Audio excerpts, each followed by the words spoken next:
This is the weirdest thing I ever did. Get going. Okay.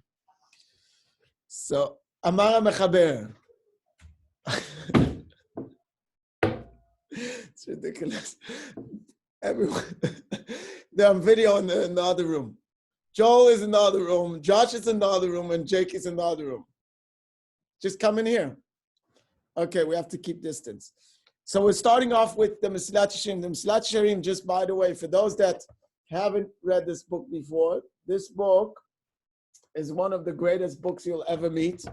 And it's written by Rabbi Moshe Chaim Luzzatto, which was from Italy.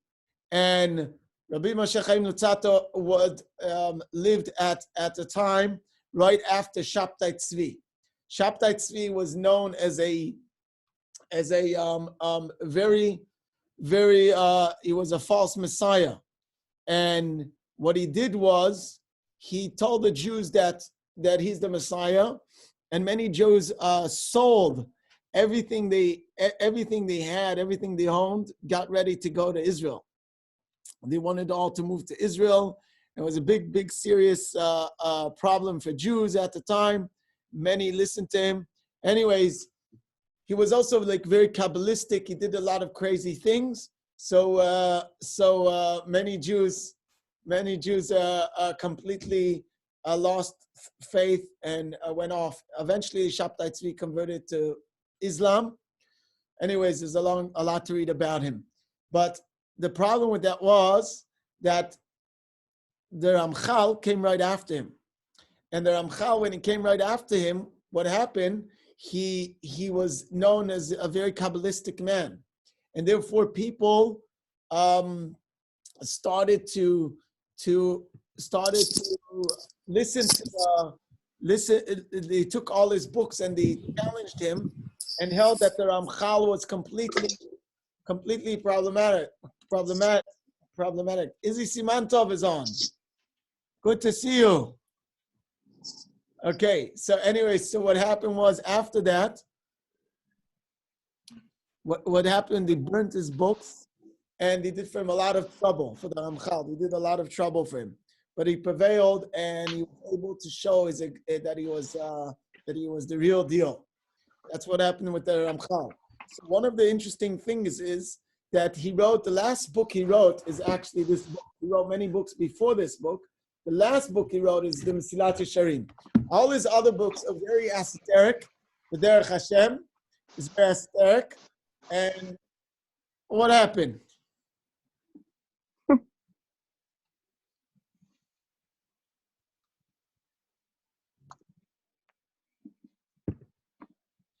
Ash.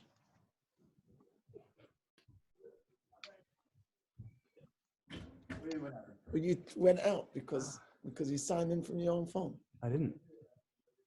No, you're still on there. You're still on. I think you're still on. Okay. This is crazy. This is crazy. All right, keep going. Why is everyone on mute? Everyone mutes themselves? Everyone has, yeah. You can unmute them if you want. Yes, you do. Yeah, no. I'll put me down. Do you want to unmute me? Okay. No, unmute. Unmute. Okay. Yeah. All participants.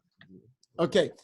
Anyways, so the Ramchal got in big trouble for that. So he wrote this sefer called the Mesilat Yesharim. His last book was written in Mesilat Yesharim. All the other books he wrote before this were very much books that are what we call esoteric, about very, very high books like Derech Hashem, Derech Tvunot. All the books that he wrote before this book are books that are to do with God very much, except the Mesilat Yesharim, he starts talking to individuals. So I want to share with you a crazy story that I experienced myself, and it made me realize how important the Mesilat Yesharim is. There was a judge by the name of Brett Kavanaugh. Did you ever hear of the judge Brett Kavanaugh? Don, did you ever hear of him? Yeah? Nod your head just to let me know you're listening. Okay, good. Izzy, did you hear of him? No. No. See, he was anointed to be, Chelsea, shalom. Okay. So he was trying to become in a Supreme Court judge in America. When he tried to become the Supreme Court judge, what happened was he was faced with a challenge on him that he assaulted a girl. That's what he said about him. The girl's name was Dr. Ford.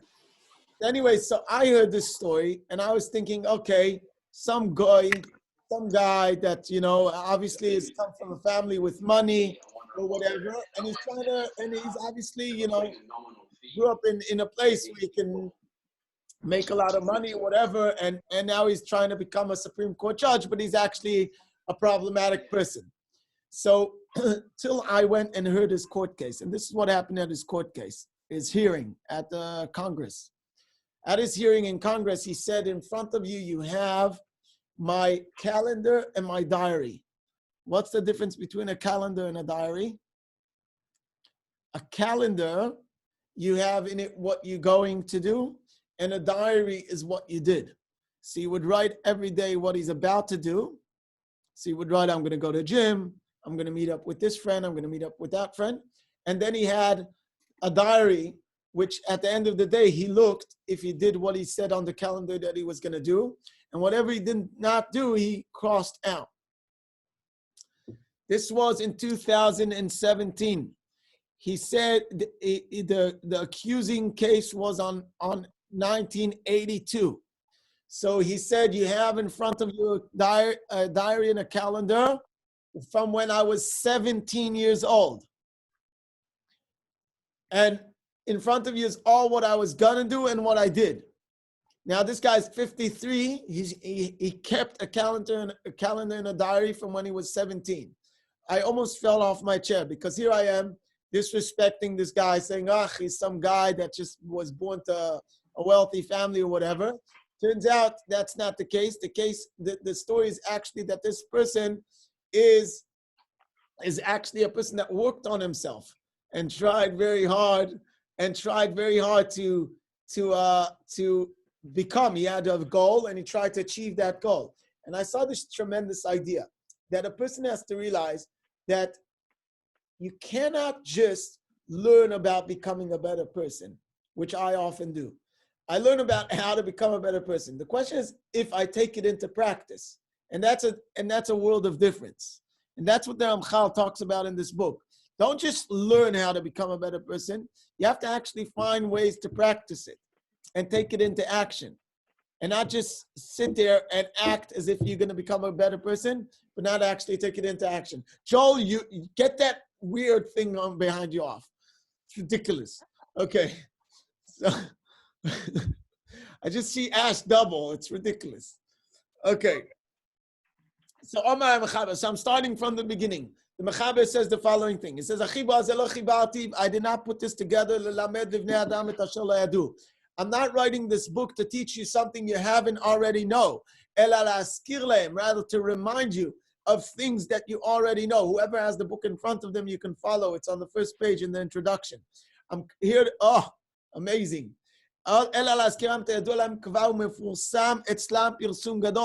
And is already well known in the introduction, and is already well known to them in a big matter. So like this, most things you tell people, they already know how to be a good person. Example, if your mother asks you to put the dishes after you have dinner, can you put your plate into the dishwasher? Obviously, that's something you should do. That's expected of you. There's no question about that. But in the end of the day, people struggle to do so. So there's things in life that are quite obvious, but if we don't remind ourselves about them and we don't tell ourselves that we have to do them, then a person won't do it. When you say to him, yes, you should do it, of course I should do it.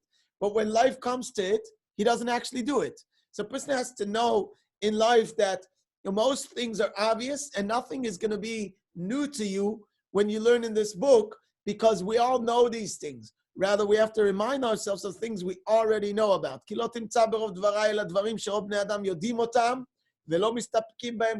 won't find in what I'm saying things that people will know what I'm saying about, and there's no doubt about it. But according to how well it's known, and because it's so true, That's why people will ignore it and forget about it. So people forget about basics, even though they're well known, because it's so well known and so common that I heard that 1,000 times, I heard that 1,000 times, that a person forgets to pay attention to it. And that's what happens to a person. Therefore, says the Mesilat Yesharim, you will not benefit from this book you're about to read from reading it once, because you'll find not many new concepts. You'll only find a little bit of new ideas when you're reading in this book. Your benefit will be in constantly, continuously reading through it and reminding yourself. Because this will be forgotten from people in nature. And then he will put on his heart things that he forgot about. So let me ask a question. We're going to try and make this a little bit more active. Simantov, you ready? So my question. Very. Okay, great. So my question is like this. What defines a person more? Your what's it called? Joel, help me out. Yeah, what? What defines you more? We did this before. What defines a person more? Your conscious or your subconscious? Anyone could jump in. Subconscious. Subconscious? What do you think, Sean? Subconscious. Subconscious. Subconscious defines a person more, or is conscious? So we had a case that happened here in Melbourne where there was a birthday party and some guy was drunk and he took someone that was talking to someone he didn't want them to talk to and threw them into the pool with their clothes and with their phone. They were drunk. So I said that shows he has bad character traits. So they told me, but he's drunk. It's not an excuse, but he was drunk. So therefore, it doesn't mean he's a bad person. What do you think about that? True self comes out when you're drunk. Why? Because it's your subconscious self. Why? But why is that a person doesn't know what he's doing? What do you expect? A person doesn't know what he's doing. It's built into his character. He doesn't have to think about it. Oh, he doesn't have to think about it. So the concept is like this. Let's explain it a little bit. A person gets into the car for the first time to drive. What happens when he's driving for the first time? He's very conscious, right? When you're driving for the first time, you look at the mirrors, you're holding the steering wheel with two hands, you're thinking, is my leg on the petrol or on the accelerator? Is my leg on the brake? Right? You're very conscious about every move in the car. Is the handbrake down? Did I put it into drive or into reverse? Right? You're looking at everything. You're very conscious when you're driving. However, once you start driving a few times or quite a few times, what happens after you drive for quite a while? What happens? It becomes second nature. Oh, it becomes your second nature. Exactly right. It becomes something you just do it and you don't even have to think about it. So that's something that was conscious, and then it changed and it became subconscious. That's what happens to a person, right? So now my question is, when you're dealing with people, a person wants to make something into his second nature, what would he have to do? Practice. What? Anyone? Practice. Practice. How do you practice on something? You do it constantly, right? Now that's easy when it's driving in a car, you can practice on it. But how do you practice on a character trait? Example, not to get angry. How would you practice on that?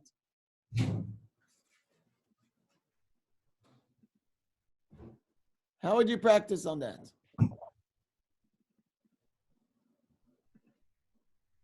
Maybe setting goals. Okay, setting goals would be something, but you're not really practicing on it, right? Are you Consciously doing it? what? Consciously doing it? Okay, but right, because we said that's practice. Practice is, Rob, there's also another suggestion in the chat. Can you see it there from Zach? you read it out. I didn't see. I can't find stuff here. Reflecting Like- on your Oh, actions. you said you're good, Rav.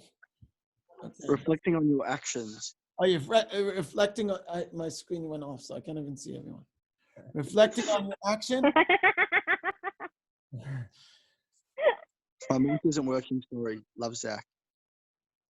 Yeah, I see that. I see that. But Hmm. you, why do I have Josh's screen? Because he's sharing the page of the Mesilat. Ah, okay. Everyone can see it. Okay, fine.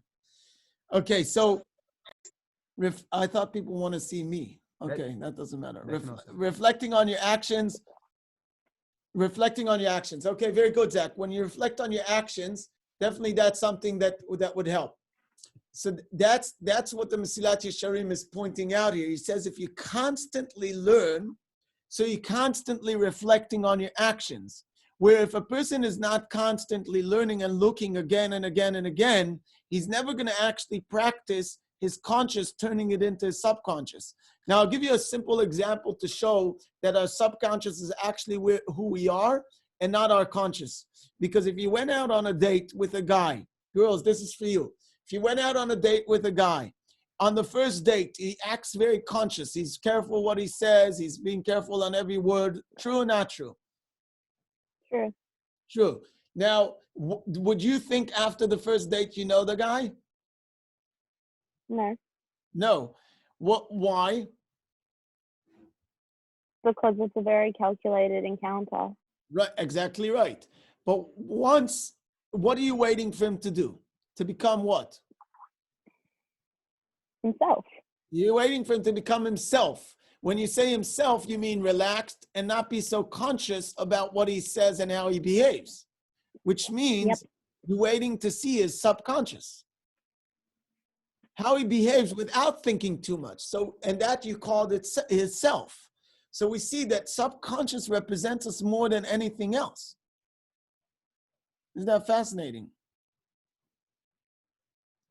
Okay, so then a person has to try very hard to practice on that. And that's what the Mesilat Yesharim is pointing out right in his introduction. As we start going, he starts saying, first of all, don't think you'll benefit from just looking into your actions once. That's not going to help because that will be nice, but you'll say, I know this, I know that already. But it's the constant revisiting our situation and constantly relooking at how we reacted to something. That's going to really develop within us this concept of change and making us into better people, and it's not going to happen so quickly. So let's continue a bit more. But look at the majority of the world. Any questions so far? You can. Any questions? No? Okay. So if you look at majority of the world, you see majority of the world, which is they're quick to understand things. Even the wise men, sharp minds, they'll put majority of the time in looking into the depth of chachmot ve'omek hayunim, each one according to the nature. So some people will look into things that are they like science, or they like nature, or they like different things like that. They'll look into it, and others will look into even sanctify things like Torah, kedusha, and halacha, or even midrashim.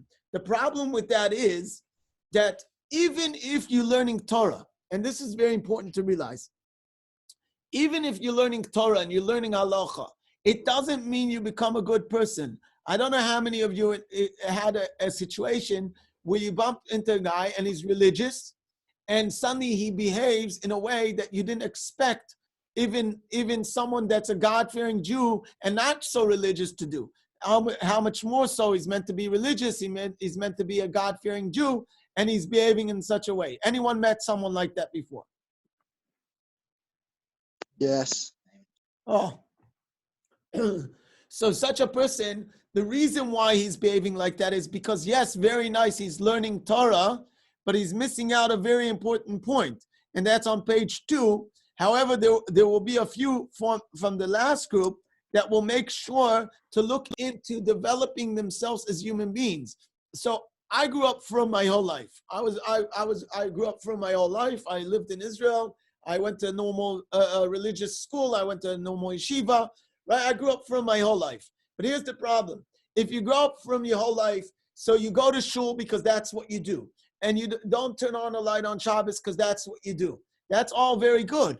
But when do you start talking about making sure not to answer back someone, respect others, not judge others, and things like that? A person doesn't do it because you have to put time and effort into it. It's not naturally going to come to you. Like the Mesilat Yesharim says, you have to revisit things in order that it's going to have an effect on you. If you don't revisit your actions, then it doesn't matter that you're religious and you're going to shul and you're doing all these things. If you don't revisit your actions, it's pointless. That's what the Mesilat Yesharim is pointing out. And it doesn't matter, even those that are going into the sanctified concepts of learning Torah, halacha, and so on, they will find themselves struggling on dealing with other people. I once saw a guy that offered help to someone, and I want to share this story, and we'll end with this. So this guy, he wanted to offer help to someone that just lost his wife, and 2 weeks earlier lost his father. And I saw this with my own eyes. The guy came up to him and he says to him, listen, if there's anything I can help with, I would love to help you. And he said to him, look, my daughters are very smart and they're very capable. They're quite busy with things. They can't help in the morning and they have homework, but maybe sometime they can kind of come and help whenever you need. Let me know. And my son, he's very, very clever. How old is your son? So the guy says, oh, my son is 11. He says, my son is a 9-year-old, but he's very mature and he can come and play with your son. I'm not sure when, but they can play together. Right? So, and the guy says, okay, thank you very much. And says, so let me know if you need anything, give me a call and hopefully we can help out. And he walked off. And I was sitting there and I was thinking, this is a clever guy. This is a guy that sits and learns. This is a religious person. But he's got a big problem. The problem is he offered help, and the help that he offered, what was the help he offered? He praised his kids. He went over to someone, praised his kids that just lost his wife and 2 weeks earlier lost his mother, and he praises his kids, and then he walks off. And how does he feel? That he offered help. But he said his kids are busy in the morning, and in the afternoon they have homework. But if you need them to babysit, let me know. And then he said, my son could play with your son because my son is very smart. He's a 9-year-old. He can play with him. So if you want to bring your son over, bring him over. But he didn't do anything. Right? But he walked away thinking he helped. If a person doesn't revisit, and it doesn't matter how smart you are, and it doesn't matter how much you're learning, if you don't revisit your actions and you don't look at how you behaved and how you interacted with someone, and how things worked out with someone, what did I say? What should I have said? What should I have not said? If a person doesn't do that, then a person will find himself many times doing the wrong thing to others. Joel, I'm gonna knock you. And if a person doesn't do that, then a person will get himself into trouble by the fact that he will find himself many times trying to do something good, but actually something bad is going to come out of it. So starting off today for the first time, the Mesilat Yesharim on this video. This is crazy, weird world. I'll tell you all that. It's a weird world, but I guess technology is coming into action. And God willing, we can continue this for whoever's interested. And it was a pleasure. Any questions? Who did that? I don't know. Josh. Josh, are you nuts? People are mucking around. Right. Okay. Yes. Any questions before we end off? Zach, put a question through. You can type it. Sean, any questions? Not today. Okay, great. Thank you very much, everybody, for joining. And enjoy. Your microphone's off. Can I do one last question? Yeah, go with the question. No? We're talking about subconscious and conscious and what defines a person. Yeah. Can your conscious control your subconscious? Great question. So I'll give you a simple example of where real growth happens, and that is the following. You're conscious. We said if you do many times things with consciousness, eventually it becomes your subconscious. So let's say you're a tennis player and you want to become a very good tennis player. What happens is the coach comes up to the guy that's playing tennis and tells him, listen, when you're hitting the ball, make sure you bend your wrist a little bit more, or whatever he tells him, to try and get him to do it in a more efficient way, right? So now he has to be conscious about doing that move.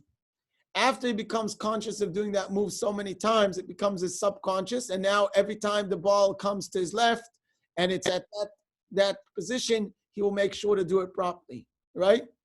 But if he stops there, so then he will be a normal tennis player and he won't grow. The next thing is the coach turns around to him and says, now I want you to fix this it gives him another tactic, another technique. And he has to do the new technique. Now again, he becomes very conscious doing the new technique till it becomes his subconscious again. So the way of growth means like this. You do something in a conscious way, and then it becomes your subconscious. And then now that it's become your subconscious, you have to now revisit your consciousness again, and again work on it, and then it becomes again your subconscious. And every time you do that, you step another step higher for a person to grow. So the more a person is able to make something conscious into subconscious, then make it conscious again, and then it goes into subconscious, it's better. I'll give you one last example of it. We all driving our cars for a while now. I assume everyone has their license for a while. We've been driving our cars, right? So we drive a lot with our subconscious. But if we want to become better drivers, what are we going to do? We're going to start driving more conscious. We'll be more conscious as we drive. So we already have the subconscious. We know how to drive very well, to look in the mirrors, to drive. But now if we make ourselves conscious again when we're driving, we're definitely going to be even better drivers. And then we're so conscious about doing that till it becomes again our subconscious, and then we become conscious again to the next step. So in life, that's the constant growth. It never stops. You never stop growing in life, because you're always trying to take become aware of what you're doing again, be conscious about it, and then it again becomes something that's in your subconscious. That's a job. As a religious Jew, putting on tefillin every day is one of the hardest things you could do. Not from a physical place, but to make it meaningful. Because I've been putting on tefillin from when I'm 13 years old, and I do it every day. I wake up and I do it. So it's something I just do with my subconscious. So it doesn't really affect the rest of my day. But really, tefillin is meant to affect, hey doggy, it's meant to affect the rest of my day. So the way I do it to affect the rest of my day is I have to make it conscious when I put it on. What am I trying to say when I put on my tefillin? What am I declaring? How am I trying to make it affect on me? If I don't do it, I'll put on tefillin for the rest of my life like I put it on when I was a bar mitzvah boy. And it will never change. But if I'm conscious about it, and I think, why am I putting it on? And I try and make it meaningful, then hopefully it will have an effect on me. And then that's the growth of an individual. So that's the subconscious, conscious having an effect on the subconscious, and that's what the Mesilat Yesharim is starting off with. But we have to remember, it's not good enough to just learn Torah. It has to have some sort of paying attention to our character traits to make a change for us. Shkoyach, everyone, for joining. Stay normal under the unnormal circumstance. Shkoyach Rav. Unbelievable. It's the responsibility that gives the ability. And it was great to see all the people from Sydney. Woo! Even Ricky's on. Wow. This is so nice. All the best. Thank you. Bye.